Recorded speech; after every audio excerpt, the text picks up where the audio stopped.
오늘 우리 장로님들하고 이제 이렇게 예배 전에 우리 대표 기도하시는 장로님하고 성경 공독하시는 우리 권사님하고 먼저 저희가 기도하고 올라오거든요. 근데 기도하려고 앉았는데 찬양 소리가 안 나요. 뭔 일 있나? 그리고 와보니까 우리 권사님 간증을 하셨네. 제가 간증 설교할 걸 어떻게 알고 또 간증을 또 하셨을까? 은혜 많이 받으셨죠? 하나님 살아계세요. 참 섬세하게 인도하시는 그 하나님에 대해서 우리가 매일매일 느끼고 살아가는 것만큼 복된 믿음 생활이 없어요. 실제로 예수님을 만나고 예수님을 체험하면 삶의 가치관이 달라집니다. 예전에는 그렇게 중요하던 일이 예수님 만나고는 별로 가치 없는 것처럼 느껴질 때가 많고요. 예전에는 별거 아니던 그런 사람들이 예수님 만난 이후에는 정말 소중한 사람으로 변화될 때가 많다는 거죠. 왜일까요? 주님을 만나면 우리의 삶 속에 변화라는 것이 꼭 찾아오게 되는 거예요. 저는 신앙생활을 하면서 이 변화를 체험하지 못하고 사는 것만큼 불행한 사람은 없다고 믿습니다. 진짜 하나님 살아계시고 그분이 여러분의 삶을 책임지시고 인도하고 계신데 어떻게 그분을 만나면서도 내 인생이 변화가 되지 않을까? 여러분, 변화는 반드시 믿음 가운데 꼭 동반되는 현상인 줄 믿습니다. 저는 오늘 읽은 본문이 어떤 이야기냐면 사도 바울이 간증하는 이야기죠. 사도 바울이 복음을 증거하면서 가장 중점적으로 했던 일 가운데 하나가 간증을 통해서 하나님의 나라를 전하는 것이었습니다. 하나님의 나라를 전하는 아주 특별한 도구가 간증이라고 하는 것입니다. 자, 오늘 본문 말씀의 배경은 그렇습니다. 우리가 계속해서 사도행전을 살펴보고 있지만 사도행전에서 정말 중요하게 다루고 있는 게 사도 바울이 행했던 3번 전도 여행입니다. 3차 전도 여행이죠. 마지막 전도 여행을 끝내고 사도 바울은 예루살렘으로 가려고 길을 잡고 가게 됩니다. 왜입니까? 예루살렘에 그 당시에 큰 흉년이 들었고 그 교회가 경제적으로 어려움을 당하고 있는 이 시점에 이 교회를 돕기 위해서 사도 바울이 먼저 나선 것이죠. 그래서 자기가 선교하고 자기가 돌아다녔던 교회에 부탁을 해서 지금 예루살렘 교회가 경제적으로 너무 어려우니까 우리가 좀 헌금을 걷어가지고 그 교회를 좀 도와주자. 그리고는 마지막 전도여행을 끝내면서 예루살렘에 가서 빨리 힘들고 어려운 그 교회에 선교하기 위해서 길을 잡고 갑니다. 근데 그 와중에 하나님께서 성령의 감동을 통해서 많은 사람들의 입으로 거기 가면 어려워진다. 핍박을 받는다. 가지 말라. 붙잡고 이렇게 만류하는 그런 장면이 계속 나오는데도 불구하고 사도 바울은 끝까지 고집해서 예루살렘 교회에 가게 되죠. 왜입니까? 사도 바울의 사명은 그거였어요. 내가 빚을 받았으면 빚을 갚는 게 당연하지. 그것에서 붙잡히고 어려움을 당해도 그래도 그게 하나님의 뜻이라면 내가 그 어려움 감수하면서 가야지. 예수님이 십자가에 달려 죽으시기까지 주님의 사명을 감수했던 것처럼 나도 그런 삶을 살아야지. 이 마음을 가지고 예루살렘에 간 거죠.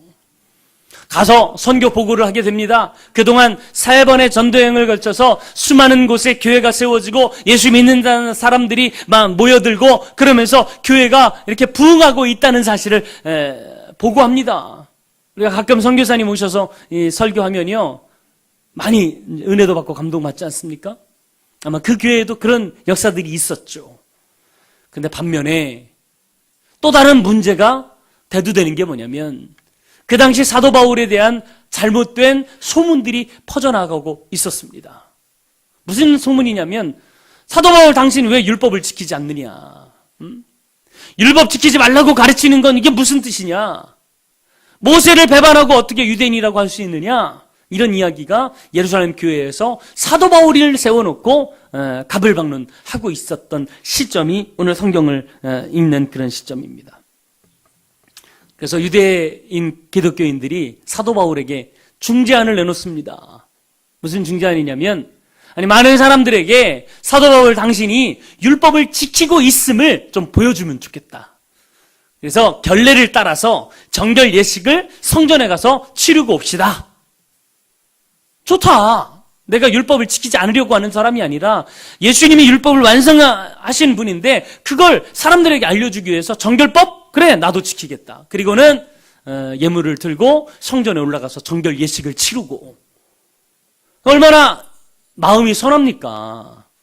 대쪽 같지 않고 이렇게 잘 이렇게 그 문화를 인정하면서 복음을 지키려고 하는 이런 노력을 했는데도 불구하고요, 그 당시에 유대인들이 들고 일어나가지고 사도 바울을 붙잡은 거예요. 그리고는 로마의 감옥에 가두어 버립니다. 사실 사도 바울의 입장에서는요, 그 사람들 요구대로 다 따라줬는데 결국은 붙잡혀가지고 고문을 당하고 고초를 당하니까 얼마나 억울합니까?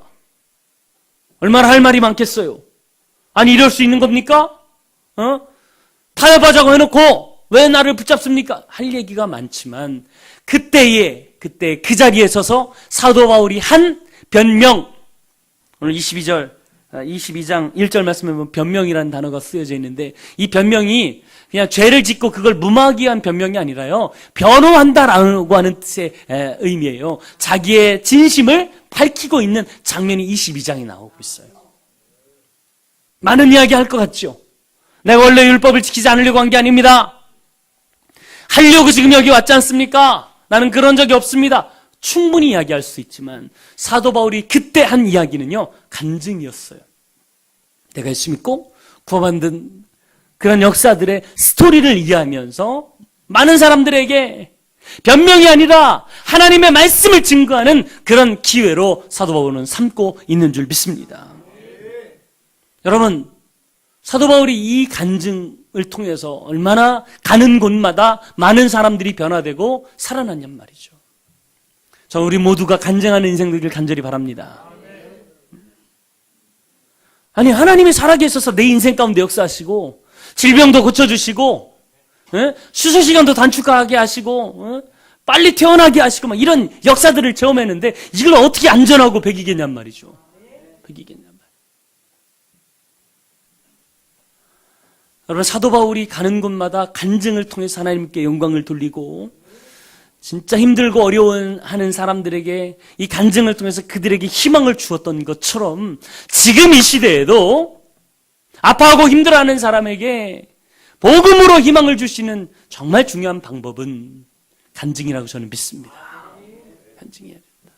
그럼 어떻게 해야 바른 간증일까? 오늘 사도 바울이 했던 간증의 모습을 보면서 함께 은혜 받기를 원합니다. 가장 첫 번째로는 예수님을 만나기 전에는 어떤 삶을 살았는가를 사도 바울이 이야기하고 있습니다. 여러분, 바울의 간증에서 가장 처음 등장하는 요소가 내가 예수님을 만나기 전에 내 자신이 어떤 사람이었는지를 소개하고 있어요. 자, 3절 말씀 함께 보겠습니다. 3절. 자, 앞부분만 좀 볼까요? 3절 시작. 나는 유대인으로 길리기아 다소에서 났고 이 성에서, 할렐루야, 어디에서 났다고요? 길리기아 다소라고 하는 지역에서 났다는 거예요. 여러분, 그 당시에 이 다소라고 하는 지역은 소아시아에 있는 도시 중에 3대 도시 가운데 들어가는 한 도시가 이 다소라고 하는 도시입니다. 3대 항구 도시 중에 하나예요. 그러니까 번성하고 사람들도 많고 굉장히 문화나 문물이 발달했던 도시가 다소라고 하는 곳이거든요. 왜 이야기를 하냐면 혹시나 나의 출생 때문에 나를 무시하지 않을까. 저 시골 촌뜨기가 뭘 알겠어? 라는 이야기 듣기 싫어가지고 자기의 출생지를 이야기하는 거예요. 나 그런 사람 아니다. 한국에도 3대 항구 도시가 있죠. 인천, 부산, 목포? 네. 그렇게 이야기하는 사람들 많더라고요. 네. 첫 번째가 인천 아닙니까?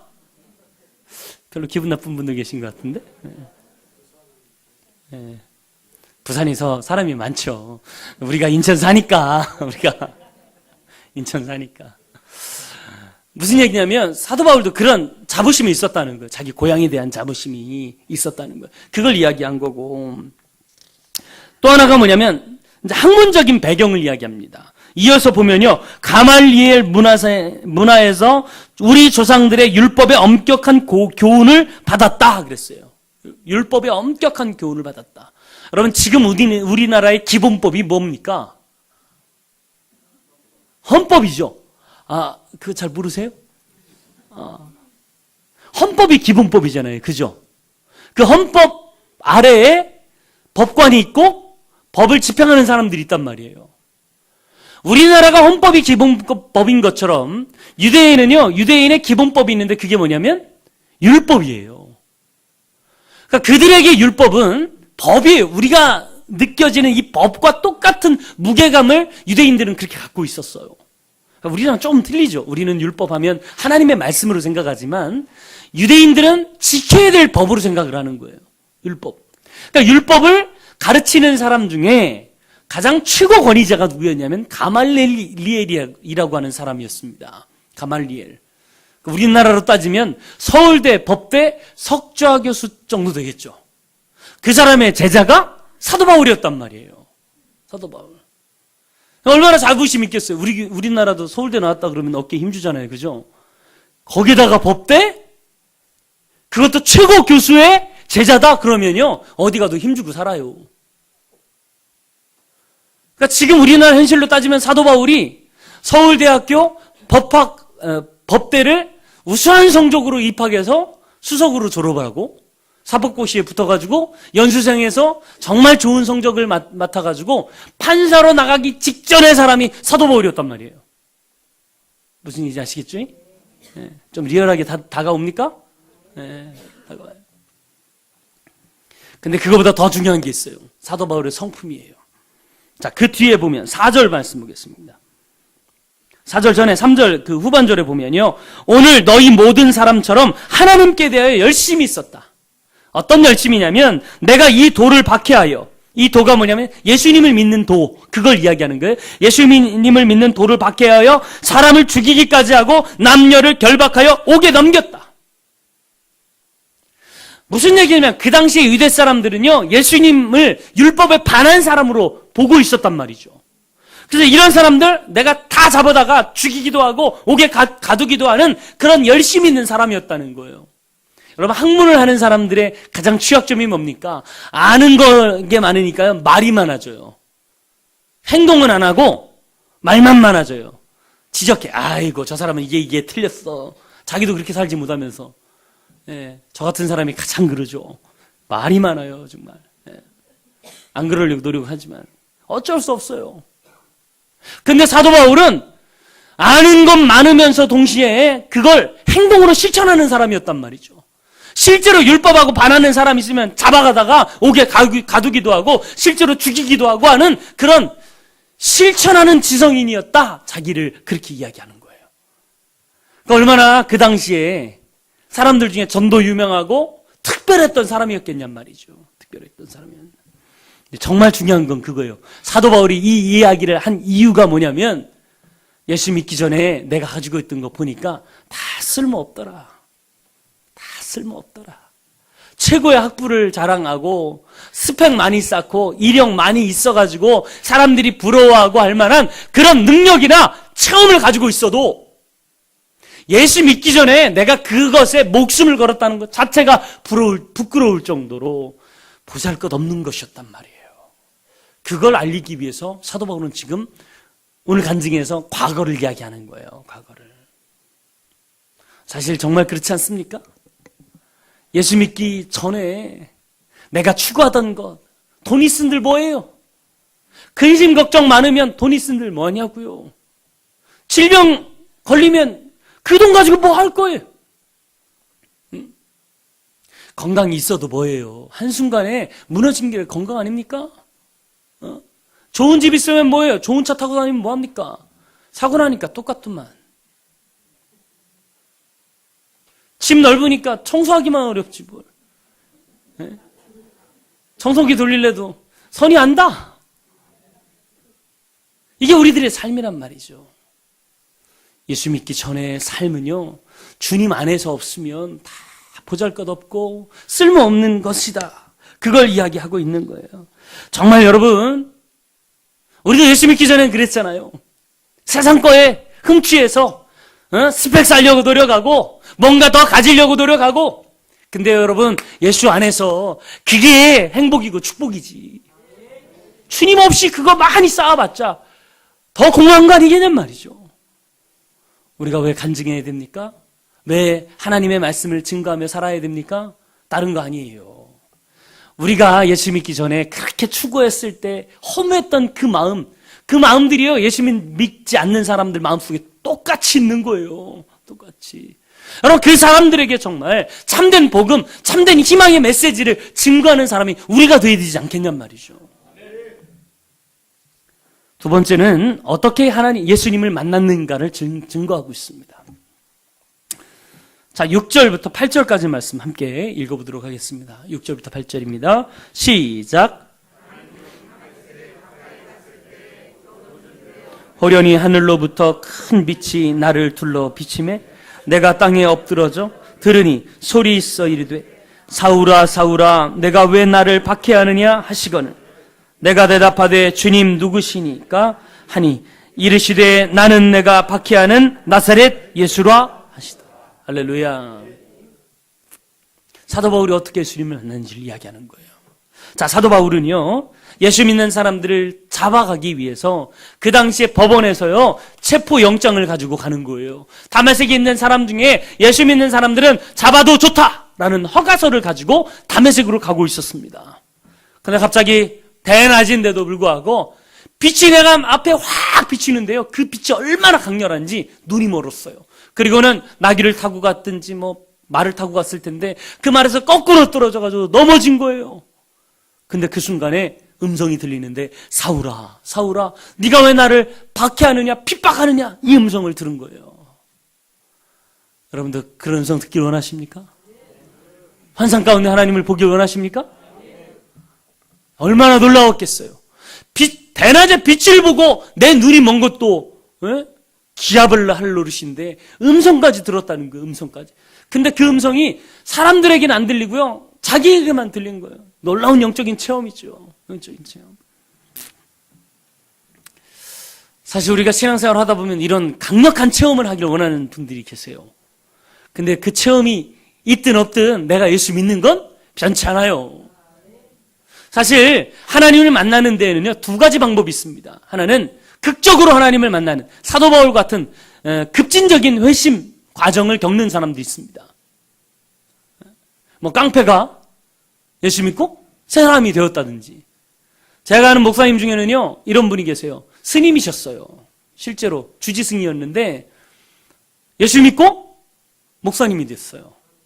서울에서 교회를 하셨거든요. 그분이 목회자가 돼서 중생교회라고요. 예. 말이 좀 그 분위기가 나잖아요. 그죠? 이분이 불교계에 있다 이렇게 전도에서 오신 분만 모여서 이렇게 교회를 하다 보니까 이름을 그렇게 지은 거예요. 그래서 이분이 돌아가셨어요. 그 아들이, 제 후배인데 그 아들이 이어서 목회를 하거든요. 특수한 상황을 이해하지 못하면 사실 목회하기가 참 힘들어요. 그러니까 어릴 때부터 이분들과 보아오고 그런 아버지의 모습을 보아왔던 이분이 가서 목회를 잘해요. 지금은 이름은 바꿨어요. 너무 좀 중생교회가 그러니까 중생이나 똑같은 말은 이 명칭으로 새로남 교회라고요. 이렇게 이름을 바꿔서 그 목사님이 이제 이렇게 나이 많은 분들 목회를 하다 보니까 너무 젊거든요. 저도 젊지만 저보다 어리니까 얼마나 젊겠어요? 네. 어느 날 가서 이렇게 만났는데요, 머리를 허옇게 염색을 했더라고. 저보다 한 10년은 늙어 보여요. 아니, 선배 무한하게 왜 이러고 다니냐 그랬더니 자기 목회 현장이 그렇다고 이야기를 하더라고요. 무슨 얘기냐면 그런 사람이 있어요. 자, 스님이었다고 막 극적으로 하나님이 만나주셔서 예수 믿고 이렇게 새 사람이 된 그런 경험도 분명 있죠. 근데 여러분 중에 대부분은 어릴 때부터 교회를 다니고 예수를 믿고 신앙생활을 하다가 믿음이 생긴 분들이 훨씬 많아요. 그렇죠?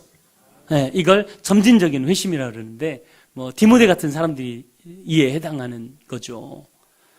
뭐가 좋을까요? 사람마다 다 틀립니다. 사람마다 다 틀려요. 확실한 체험을 원합니다. 모태신앙인 분들은 대부분 이걸 부러워하고 또 확실한 체험을 가지고 있지만 어릴 때부터 부모님이 기도로 신앙을 가지면서 이렇게 성장해왔던 분들은 또 이게 또 부러움의 대상이고. 사실 여러분 어떻습니까? 우리가 건강함이 더 은혜죠. 아팠다가 하나님이 확 고쳐주셔서 살아나는 게 그게 더 놀라운 은혜일까요? 둘 다 은혜죠. 둘 다 은혜예요. 저는 여러분들이 다 그냥 건강하길 바랍니다. 두 가지 다 장단점이 있지만 중요한 건 그겁니다. 우리가 어떻게 예수님을 만났는가? 종류가 다른 게 아니고 진짜 하나님, 살아계신 하나님, 내 삶 가운데 역사하시는 그 하나님을 반드시 만나야 될 줄 믿습니다. 이 만남에 대한 체험은 분명히 있어야 되는 거예요. 그래서 내가 살아있는 예수님을 증거할 수 있는 그런 마음이 필요한 거죠. 그런 능력이 필요한 거예요. 여러분, 하나님은 우리의 관념 속에 계신 분이 아닙니다. 그냥 막연하게 저 높은 곳에 계신 분, 그분이 하나님이 아닙니다. 그분은 진짜 살아계시고 여러분의 삶 속에, 여러분의 문제 가운데 함께 하시면서 여러분의 기도를 들으시고 응답하시는 분이 바로 살아계신 하나님인 줄 믿습니다. 그 하나님을 만나고 체험하고 그 만남을 많은 사람들에게 증거할 수 있는 저 여러분 되길 간절히 바랍니다. 그리고 마지막으로는 회심 이후에 내가 어떤 삶으로 변화되었는가를 알려주는 거예요. 제가 말씀 양육을 시작하면서 가장 많이 들은 이야기가 뭐냐면 바뀌었다는 것입니다. 제가 재작년 11월 달에 말씀 양육을 선포하고 모인 사람이 11명입니다. 11명. 청년 6명과 어른 5명이 일기를 시작했어요. 사실 저는요, 부푼 꿈을 안고 선포해서 너무 많이 오면 어떡하나, 본당에서 해야 되나 막 그렇게 생각을 했었거든요. 그건 저의 착각이었어요. 11명 왔더라고요. 처음은 좀 실망을 했는데 아니다. 이 사람들이 변화되면 되지. 그리고는요, 시작을 했어요. 연말까지 열심히 했는데요. 하면서 우리 청년들의 부모님들이 하는 이야기가 뭐냐면 우리 애들이 변화됐다는 거예요. 엄마한테 그렇게 까칠하게 굴던 애가 태도가 달라졌다는 거지. 요즘 엄마한테 잘한대요. 그래서 뭔가 있는 것 같대. 있는 것 같대. 여러분, 하나님을 만나면 변화될 수밖에 없어요. 살아계신 하나님을 만나는데 어떻게 안 변합니까? 그게 기적이지. 실제로 그게 기적이죠. 오늘 사도 바울도 몇 가지 변화를 이야기하죠. 가장 첫 번째는 뭐냐면 내 인생의 시각이 바뀌었다는 것입니다. 시각이 바뀌었다. 자, 12절 한번 보겠습니다. 12절. 12절 좀 보면 이제 아나니아라고 하는 사람을 만나게 됩니다. 사도 바울이. 근데 그 아나니아가 사도 바울에게 뭐라고 얘기하냐면 13절. 같이 읽어볼까요? 13절. 같이 있습니다. 시작. 내게 와 곁에 서서 말하되 형제 사울아 다시 보라 하거늘 즉시 그를 할렐루야. 여러분, 지금 빛 가운데 계신 예수님을 만나고 아나니아를 만나기 전까지는요, 눈이 먼 상태입니다. 갑자기 앞이 안 보이는 거예요. 얼마나 답답하겠습니까? 근데 아나니아라는 사람을 물어 만나서 지금 만났는데요, 그 아나니아가 뭐라고 얘기하냐면 너 다시 봐라! 선포했는데 눈이 떠진 거예요. 그 세상이 얼마나 달라져 보였겠습니까? 그냥 육신의 눈이 떠진 것만을 의미하는 게 아니에요, 여러분. 그 순간 사도 바울은요, 세상을 바라보는 시각이 달라진 거예요. 시각이. 내가 지금까지 살아왔던 시각이 잘못되었구나. 육신을 위해서만 살아왔던 내 시각이 잘못됐구나. 성공만을 위해서 살아왔던 내 인생의 방향이 잘못되었구나. 이걸 깨달은 거예요. 사실 사도 바울이요, 출세를 위해서는요, 사람도 이용하는 사람이었습니다.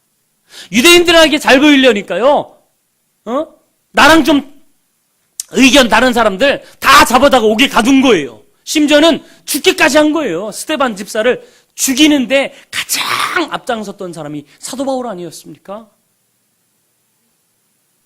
그러니까 예전에는요, 내가 사람을 봐도 이 사람을 어떻게 이용해서 내가 출세를 할까? 이 사람을 어떻게 밟고 일어서서 내가 더 높은 곳까지 올라갈까? 이것만 바라보던 사도 바울이 예수님 만나고 나니까요, 달라진 거예요.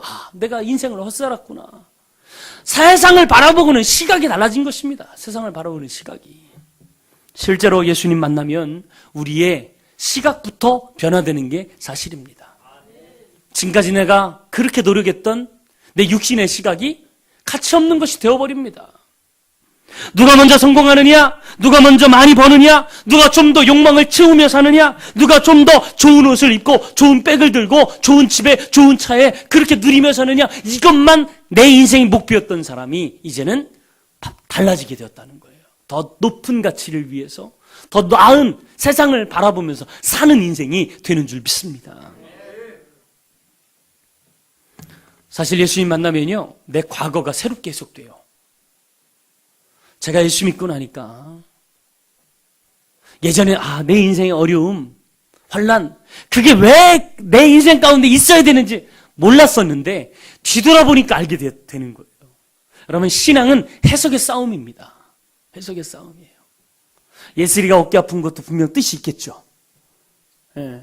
지금은 잘 모르지만 나중에 믿음의 눈을 뜨고 세상을 바라보면요, 그때 어깨 아파서 기도했던 게 내 믿음을 세우는 도구가 되었구나, 이걸 알게 되는 거예요. 알게 되는 거예요. 그리고 지금 내 현실을 제대로 바라볼 수 있는 안목이 생깁니다. 안목이 생겨요.